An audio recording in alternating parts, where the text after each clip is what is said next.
नाज़रीन, हम खड़े हैं आज दरियाए चनाब के किनारे। इस दरिया को तारीख में रोमान पसंद दरिया के नाम से जाना जाता है। इसके साथ बहुत सारी कहानियाँ, बहुत सारे अफसाने वाबस्ता है। इस तारीख में पीरपरस्त दरिया भी कहलाता है।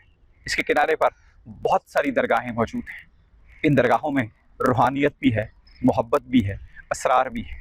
आइए आज आपको इसी वसातत से एक ऐसी कहानी के साथ मुतारफ़ करवाते हैं जो कि इस दरिया को अमर कर जाती है। दरियाओं की लहरें बहुत ज़्यादा पायदार नहीं होती हैं, लेकिन चनाब की नहरों को हमेशा हमेशा के लिए सोनी और महिवाल की दास्तान ने अमर कर दिया है। अब जहाँ जहाँ भी ये चनाब की नहरें बहती हैं, लोग जानते हैं कि इनमें तासीर है मोहब्बत की। मोहब्बत की ये कहानी गुजरात को भी एक वादी रोमान करार देने के का सबब बनी। गुजरातियों की सरजमीन पर और गुजरातियों के मजाज में, इनकी जबिल्लत में मोहब्बत मौजूद है। ये लोग हमेशा से ही मोहब्बत करने वाले हैं, अनचाही मोहब्बत के पीछे कुर्बानियाँ देने वाले हैं। कहते हैं कि शाहजहां के अहद में, मुग़ल बादशाह शाहजहां के अहद में, हिंदुस्तान से बाहर उज़्बेकिस्तान में एक बहुत अमीर ताजिर मौजूद था, मिर्ज़ा अली के नाम से।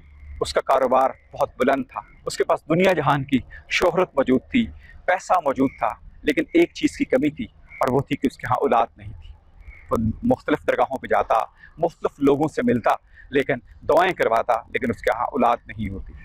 उम्र के आखिरी हिस्सों में किसी ने उसे बताया कि तुम फ़लाँ फ़लाँ दरगाह पे जाओ और वहाँ से दुआ करो। उस वहाँ मरता क्या ना करता, वहाँ पहुँचा, दुआ कराई, बुज़ुर्ग के साथ बैठा तो बुज़ुर्गों ने कहा, जाओ तुम्हें अल्लाह एक औलाद से नवाजेगा, एक बेटा होगा, और साथ खामोशी इख्तियार कर ली। उसने कुरेदा पूछना चाहा, बुज़ुर्ग कुछ नहीं बोले, यही कहा कि जाओ तुम्हारा बेटा होगा, तुम्हारा जानशीन होगा, लेकिन मोहब्बत की मौत मरेगा। कहते हैं कि उसके यहाँ कुछ अरसे बाद ही एक बेटा पैदा हुआ, उसका नाम मिर्ज़ा इज़्ज़त बेग रखा गया। उसने इज़्ज़त बेग को बहुत संभाल के रखा। इज़्ज़त बेग बहुत खूबसूरत, दुआओं से, मनता से आया हुआ बच्चा था और बहुत शोहरत हुई उसकी, क्योंकि वो बहुत मोहब्बत से पाला गया। जब बड़ा हुआ तो उसने ख्वाहिश का इजहार किया एक दिन बाबा से कि आपके काफ़िले तजारत के लिए जाते हैं, इधर उधर पहुँचते हैं, मैं भी दिल्ली देखना चाहता हूँ, दिल्ली का बहुत डंका बजता है। वो नहीं माना, उसे पता था कि ये बच्चा कहीं मेरे हाथों से गुम ना हो जाए। कहते हैं कि बहुत इसरार के बाद उसने दिल्ली आने की इजाज़त अपने वालिद से ली और काफ़िले के हमरा दिल्ली आ गया। दिल्ली को देखा, बादशाह के दरबार में गया, बहुत इज्जत पाई। वापसी पर उसने सोचा कि जो हिंदुस्तान के बड़े शहर हैं उनको देखता जाऊं, तो उन्हीं में से एक शहर लाहौर देखने के लिए लाहौर पहुंचा। और लाहौर देखने के बाद वो वापसी पे जा रहा था कि शाम के वक्त में उसे पता चला कि ये शहर गुजरात है। गुजरात एक नॉन शहरों में था, छोटा शहर था, लेकिन जाना पहचाना शहर था। उसने इसके गिर्द पड़ाव लगाया और रात को डिस्कशन हुई उसके अपने काफिला वालों से, तो उसके साथियों ने बताया कि गुजरात देखने वाली चीज़ है, यहाँ बर्तनों का काम बहुत अच्छा होता है, ज़रूफ़ बहुत मशहूर हैं, और यहाँ के बहुत मशहूर ज़रूफ़ साज तुल्ला कमहार के बर्तन जो हैं वो आलमी सतह पे मकबूल हैं। वो उसको देखने के लिए जाना चाह रहा था कि उसके एक साथी ने कहा कि उसकी बेटी बहुत कमाल की है, बहुत खूबसूरत है। इससे एक खुश मजाज और मोहब्बत करने वाले दिल इज़्ज़त बेग में जो है मोहब्बत जागना शुरू हुई। वो सुबह उसकी दुकान पे पहुंचा, उसने उस कहानी को देखा और वहाँ बर्तन ख़रीदना चाहे। बर्तन ख़रीदते ख़रीदते अचानक अंदर से सोनी जो है बाहर आती है, वो उसको देखता है और फिर उसे दिल दे बैठता है। तब से वो गुजरात का होकर रह जाता है और फिर वो रोज़ाना मामूल बना लेता है कि वो सोनी को देखने के लिए उसकी दुकान पे जाता है, उससे बर्तन खरीदता है। जब उसने देखा कि कहानी में बात नहीं चल रही, तो उसने उस रोज़ाना बर्तन खरीदने शुरू कर दिए। रोज़ाना बर्तन इकट्ठे करके लाने, बहाना सोनी को देखने था, अमीर आदमी था। पैसे इकट्ठे हो गए, जब बहुत बर्तन इकट्ठे हो गए तो एक दिन उसके दोस्तों ने कहा कि इन बर्तनों का क्या करें। तो उसने कहा बर्तनों का यही करते हैं कि इनको फ़रोख्त करते हैं। एक साथी ने कहा कि यहीं साथ में एक दुकान हम बना लेते हैं, वहाँ फ़रोख्त करते हैं। अब महंगे दामों बर्तन रोज़ खरीदना और रोज़ सस्ते दामों बेचना मिर्ज़ा इज़्ज़त बेग का जो है वो रुझान बन गया। कहानी बढ़ती गई, आहिस्ता आहिस्ता ये पैसे ख़त्म होना शुरू हुए, तो बिलाखिर उसके पास से माल असबाब गए, तो उसके साथी भी जाना शुरू हो गए, उसका काफ़िला भी वापस गया और चंद दोस्त उसके पास रह गए। वो एक दिन इसी असना में तुल्ला कुम्हार के पास पहुंचा और रोज़ का ग्राहक था। उसने कहा देखें कि मैं आपके पास रोज़ आता हूँ, लेकिन मेरे पास ये मसाइल हो गए। अब्दुल्ला उसे जानता था, तो उसने कहा कि मुझे आप अपने पास काम पे रख लें।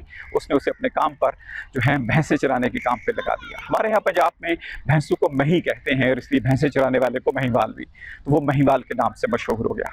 आहिस्ता आहिस्ता सोहनी को भी पता चला कि वो अब्दुल्ला जो है, जो मिर्ज़ा इज़्ज़त बेग है, उसकी ये हालत उसकी मोहब्बत में हुई है, तो उसका दिल भी उसकी तरफ जो है माइल होना शुरू हुआ।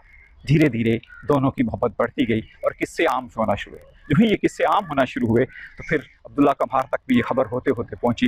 उसकी माँ ने उसको और उसके बाप ने रद्देमल दिखाया और फौरी तौर पे ये किया कि सोहनी की शादी एक और कुम्हार के बेटे के साथ फौरी तौर पे कर दी। अब सोहनी उसके साथ दूसरी तरफ चली गई, जिसका पता मिर्ज़ा इज़्ज़त बेग को चला, तो उसने दिल पे बहुत मान लिया, उसमें बोझ लगा और दरिया के दूसरे किनारे पे जाके उसने एक झुग्गी बना के वहाँ पे रहना शुरू कर दिया। एक रोज़ अचानक उसे सोहनी की सहेली मिलती है। उस सहेली से उसका हाल अहवाल पूछता है, उसकी बेवफाई का तज़किरा करता है और उसको पैगाम भेजता है। तो जवाबन पैगाम आता है कि नहीं, मैं आज तक तुम्हारे लिए ईमानतन जो है महफूज हूँ, और मैं अभी तक तुम्हारी उस पर उसकी मोहब्बत दोबारा जागती है। तो दोनों मिलना शुरू करते हैं। अब महिवाल का जो है वो रोज़ का मामूल हो गया, और वो उससे मिलने के लिए दरिया पार आता। वो दरिया पार करता, वो अपनी झुग्गी में बैठा हुआ रोज़ाना कोई मछली पकड़ता, उसको भूनता और सोने के लिए ले आता। एक रोज़ यही सिलसिला जारी था कि एक रोज़ उसने देखा कि आज महिवाल आया तो है, लेकिन नहीफ नहीफ है, कमज़ोर है, उसको सुस्त सुस्त है। तो उसने पूछा कि क्या हुआ? उसने कहा कि आज चूँकि मछली नहीं मिली थी, तो मैंने अपनी रान का जो गोश्त है काट कर भुना है, इसलिए ये कबाब उस तरह के जायके के नहीं है। इससे मुझे तकलीफ़ भी है, नहीफ भी हूँ, और मैं आज इस तरह से तैराकी नहीं कर पाया। इस पर सोने ने उसे कहा कि आज के बाद तुम मुझे मिलने नहीं आओगे, मैं तुम्हें मिलने आया करूँ। उसने प्रोग्राम बनाया, और फिर चूँकि कुम्हार की बेटी थी, उसने एक घड़ा चुना, और घड़े के ज़रिए, वो तैराकी नहीं जानती थी, और घड़े के ज़रिए उसने दरिया पार करना शुरू। रोज़ शाम को जब घर वाले रात को सो जाते, वो चुपके से उठती, झाड़ियों में से अपना घड़ा उठाती, दरिया में तैरती और दूसरे किनारे चली जाती, उसके साथ मुलाकात करती, और फिर सुबह होने से पहले ही वो वापस आ जाती। एक रोज़ उसकी नंद जो जाग रही थी, उसने देखा कि ये सोनी शाम को कहाँ चली जाती है। उसने उसका पीछा किया, देखा, और उसके पीछे आई। जब वो पीछे पहुंची, तो उसने देखा कि वो घड़ा लेके पार गई, वो वहाँ इंतज़ार करती रही। उसने जब वापस आई, घड़ा वहाँ रखा, तो उसके आगे आगे आई और घर आके लेट गई। अगले दिन उसने एक बहुत भयानक प्रोग्राम बनाया। उसने ये कहा कि ये रोज़ मिलने जाती है, तो इसका जो है तोड़ ये किया जाएगा कि इसका घड़ा तब्दील कर दिया जाए। उसने, वो भी कुम्हार की बेटी थी, मिलता जुलता एक घड़ा लिया जो अंदर से कच्चा था, और वो उसकी जगह पे रख दिया, और उसका जो घड़ा है वो वहाँ से झाड़ियों से उठा लिया। सोनी अगले रोज़ फिर उसी तरह वहाँ से उठी, जाके झाड़ियों में पहुँची, अपना घड़ा उठाया और दरिया की तरफ चल पड़ी। उस रास्ते में एहसास ज़रूर हुआ कि आज घड़ा बदला बदला है। मौसम भी उस रोज़ बहुत ख़राब था। कहते हैं कि तूफ़ानी बारिश भी थी, दरिया की मौजें जो हैं वो मुतलातम थी, और दरिया अपने अरूज पर था। लेकिन उसने मोहब्बत के वादे को इफ़ा करने के लिए उसी घड़े के साथ तैरना शुरू किया। जब वो पानी की लहरों के अंदर गई, तो आहिस्ता आहिस्ता घड़ा घुलना शुरू हुआ। जब दरमियान में पहुंची, तो घड़ा तकरीबन घुल गया। वो महिवाल महिवाल पुकारती रही। इसी अवस्था में आवाज़ महिवाल को पहुंची। उसने जब हालात देखे कि सोहनी पार नहीं आ रही, तो उसने उसको बचाने के लिए उसकी चीखों के जवाब में उसी दरिया में छलांग लगाई, और फिर उसके पीछे पीछे जो है वो गुजर गया, लेकिन वो उसको पकड़ नहीं सका। दोनों तेज़ दरियाओं की लहरों का शिकार हुए, और उनकी लाशें जो है वो बह गई। कहानी अगला मोड़ लेती है। कहते हैं कि वो कभी लाशें जो हैं वो मिल नहीं पाई। बाद लोगों का कहना है कि नहीं, ये लाशें बाद में सिंध, जो कि तमाम पंजाब के जो बड़े दरिया हैं, वो जाके दरिया सिंध में मिलते हैं, और उसका पानी आगे बहता है। कहते हैं शादातपुर के मकाम पर जो है वो लाशें दरियाफ्त हुई, और उन लाशों को शनाख्त करने के बाद बादज़ां वहाँ पे दफना दिया गया। शादातपुर में भाई सोनी के कब्रिस्तान में सोनी की कब्र मौजूद है, और महिवाल की कब्र जो है वो उसके इंतहाई गुंजान आबाद इलाके सराखा बाज़ार के दरमियान जो है, सोनार बाज़ार जिसे कहते हैं, उसके अंदर पुरहजूम इलाके में मौजूद है। इसके हवाले से भी बहुत कहानी है। कुछ लोगों का ख्याल है कि दोनों अमर हुए और दोनों को इकट्ठे दफन किया गया, लेकिन हमारी सकाफत दोनों को इकट्ठे दफन होने की इजाज़त नहीं दे सकती थी, इसलिए शादातपुर में हमें उनकी अलग अलग कब्रें मिलती हैं। कहानी का एक और रुख भी है। कुछ लोगों का ख्याल है कि नहीं, ये कहानी इस गुजरात की नहीं है, क्योंकि शादातपुर में यहाँ से लाशें पहुँच नहीं सकती थी। उन्होंने कहा कि नहीं, जो जनूबी पंजाब है वहाँ पर एक कस्बा गुजरात के नाम से ही है, ये उस कस्बा गुजरात की कहानी है, और वहाँ से करीब चूँकि दरिया सिंध बहता है, तो वहाँ लाशें चली गई। कहानी इस पंजाब की हो, कहानी जनूबी पंजाब की हो, इस गुजरात की हो या उस गुजरात की हो, लाशें शादातपुर में हों या कहीं और पे। इस रोमानवी दास्तान को अदीबों, शायरों ने बहुत मकाम दिया, बहुत कुछ इस पे लिखा गया। बहुत लोगों ने पंजाबी में, सराइकी में, फ़ारसी में इस पे लिखा। शाह लतीफ़ ने इस पे लिखा, मियाँ मोहम्मद बख्श साहब ने इस पे लिखा, फ़ज़ल शाह ने इस पे लिखा, हाशिम शाह ने लिखा, मुल्ला सालेह ने लिखा। कोई बीसियों जो हैं शायर हैं जिन्होंने इस पर वो लिखा है, बहुत लिखा है। चूँकि इस कहानी को उन्होंने ऑन किया है। ये फ़ोक दास्तान है और इसका तज़किरा करते हुए लोग कहते हैं कि माई सोनी की कब्र ऐसी मशहूर कब्र है कि शाह लतीफ़ अक्सर व बेशतर शाम को उसकी कब्र पे आया करते थे, दुआ करते थे। आज भी लोग वहाँ दुआ करते हैं। वो समझते हैं कि पानियों का राज इन्हीं के पास है। वो इन लहरों की नज़र हुए थे और इन लहरों पर कंट्रोल भी उन्हीं का है। वो लोग दुआएं मांगते हैं आज भी आकर उन पे।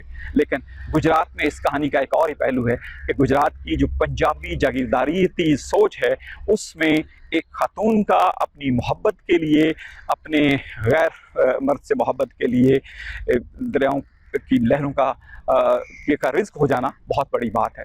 कहते हैं कि अपनी रवायात के शिकंजे को तोड़ना छोटी बात नहीं है। अपनी कहानियों में उस सोनी एक दलेर, एक बहादुर, एक वज़ादार, एक जीदार खातून के तौर पे जानी जाती है। वैसे भी इस कहानी में जो मोड़ है वो बड़ा खूबसूरत है कि ये मोहब्बत की कहानी है और ये जो इश्क़ मजाजी है उससे इश्क़ हकीकी की तरह का सफ़र है। चूँकि दोनों का वसल जो है वो नहीं होता।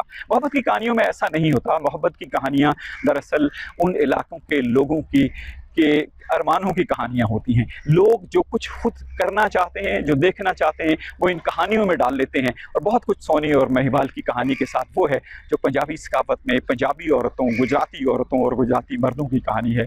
लेकिन ये कहानी बहरहाल आज भी इस इलाके की एक खूबसूरत कहानी है। लोग आज भी इस इलाके को सोनी महिवाल का इलाका करार देते हैं और यकीनन गुजरात की सोनिया गुजरात के लोगों के लिए, अपने वालिदैन के लिए जो है सब कुछ करती हैं, लेकिन चाहती हैं कि उनकी मोहब्बत को जीने दिया जाए, उनके अरमान पूरे होने दिए जाएँ, उनको भी ज़िंदगी का हक़ दिया जाए। दरअसल ये फ़ोक कहानियाँ चौपालों में, गलियों में, मोहल्लों में ज़बान ज़द-ए-आम होती थी। ये लोगों के अंदर के जज्बात की अक्कास होती हैं। यही वजह है कि आज तक लोगों ने सीना बसीना इस कहानी को ज़िंदा रखा है। आज भी हम ऐसे ही एक जकड़बंदियों का शिकार हैं जहाँ पर लोगों को अपने अरमानों को, अपने ख्वाबों को ताबीर देने में बहुत दिक्कत है।